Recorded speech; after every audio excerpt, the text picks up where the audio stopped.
When it comes to organised crime, China really does not mess around. I actually have a story. I'll save it for the end. China sentences 11 members of Mafia family to death. A Chinese court has sentenced to death 11 members of a notorious family that ran scam centres in Myanmar, according to Chinese state media.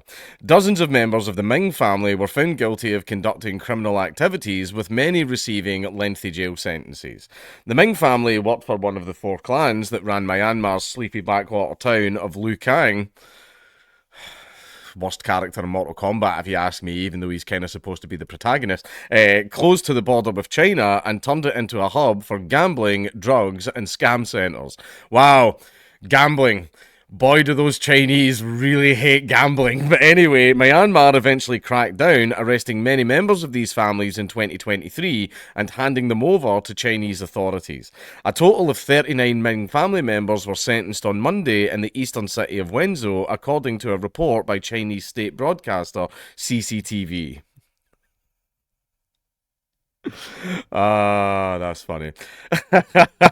Very fitting for China. Besides the 11 members who received death sentences, another five received death sentences with 2 year suspensions. What does that mean? Like, if you commit another crime in 2 years, we're gonna kill you? So, imagine getting a suspended death sentence. You just get released from jail. All right, but if you get arrested again, we're gonna kill you. I mean, I think that would maybe work with rehabilitation, but 11 were jailed for life, and the rest were given jail sentences ranging from 5 to 24 years. The court found that since 2015, the Ming family and other criminal groups had engaged in criminal activities, including telecommunications fraud, illegal casinos, drug trafficking, and prostitution. You can't run an illegal casino without giving the Chinese government their cut. Chinese love gambling. That was the joke I was making earlier. Anybody that has ever been to a casino will know the Chinese love gambling. Their gambling and scam activities had generated more than 10 billion yuan, which is about £1 billion, according to the court. Others had previously estimated that the casinos of each of the four families were processing several $1 billion every year. The court also found that the Ming family and other criminal groups were responsible for the deaths of several scam center workers, including shooting workers in one incident to prevent them from returning to China. Holy shit. That's I just got this image of Kip Boga just holding on his headset, just horrified. No, stop! Just screaming in gunfire. Damn, Kit. What did you do that for, Kit? Sorry. Initially developed to take advantage of Chinese demand for gambling, which is illegal in China, and many other neighbouring countries, Lukang's casinos evolved into a lucrative front for money laundering, trafficking, and dozens of scam centres. It was seen as the engine room of what the UN has dubbed the scamdemic, which has seen more than 100,000 foreign nationals, many of them Chinese, being lured to scam centres where they're effectively imprisoned and forced to work long hours, running sophisticated online fraud operations targeting victims all over the world. The Ming family were once one of the most powerful in Myanmar's Shan state, and ran scam centres in Lukang, which held at least 10,000 workers. The most notorious was a compound known as Crouching Tiger Villa, where workers were routinely beaten and tortured. Then, 2 years ago, an alliance of insurgent groups launched an offensive which drove the Myanmar military out of large areas of Shan State and took control of Lukang. China, which holds significant influence over these groups, was assumed to have given the offensive a green light. Dang. Uh, Ming Shuchang, the family patriarch, reportedly killed himself. Other family members were handed over to the Chinese authorities. Some have made remorseful confessions. Thousands of those working in the scam centres have also been handed over to the Chinese police. With these sentences, China is signalling its determination to deal harshly with the scam business on its border. Pressure from Beijing also forced Thailand to take action against scam centres along its border with Myanmar earlier this year. Despite this, the business has adapted, with much of it now operating in Cambodia, though it is still prevalent in Myanmar. The scam stuff is becoming like a really, really huge deal, because that's the thing is, all of us are like internet savvy. and stuff like that. Like, especially if you're a YouTuber, you get targeted with that stuff all the time. And like, I'm sorry to everybody that's out there. See anybody out there that's like a thumbnail artist or a video editor or just any type of thing that you want to work with, want to work for some kind of YouTuber.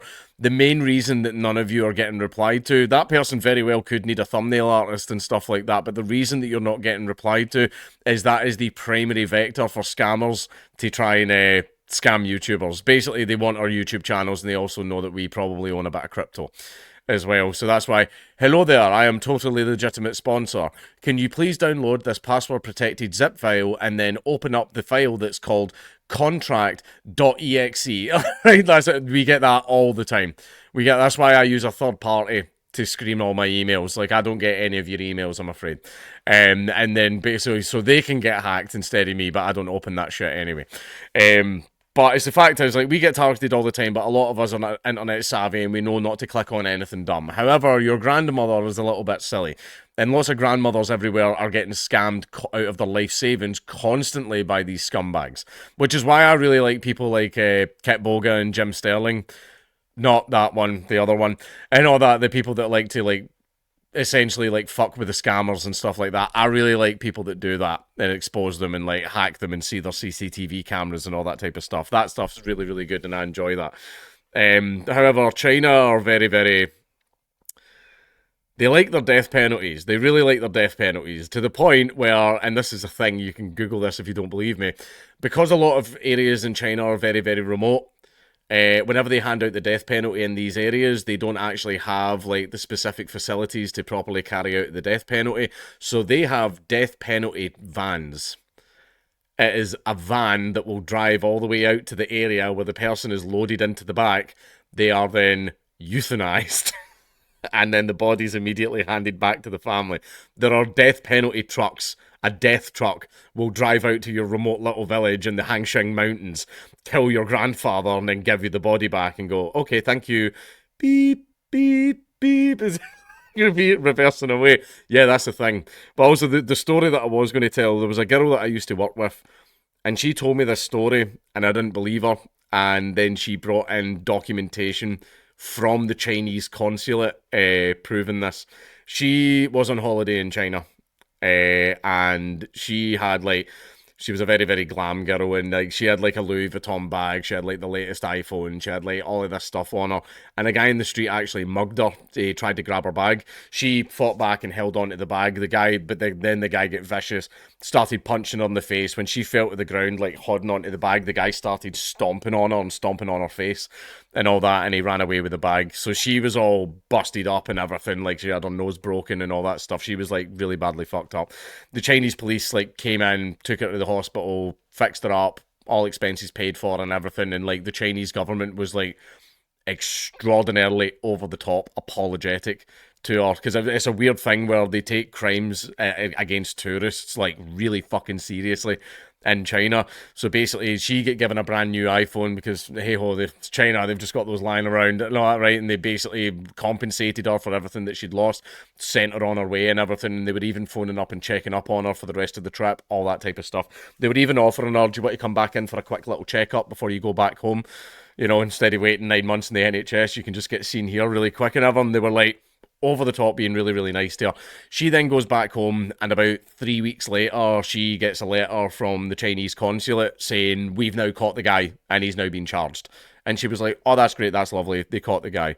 And then, I think it was only a month later, they replied back going, the man has been found guilty, and he was executed at 9 a.m. on the 27th of August.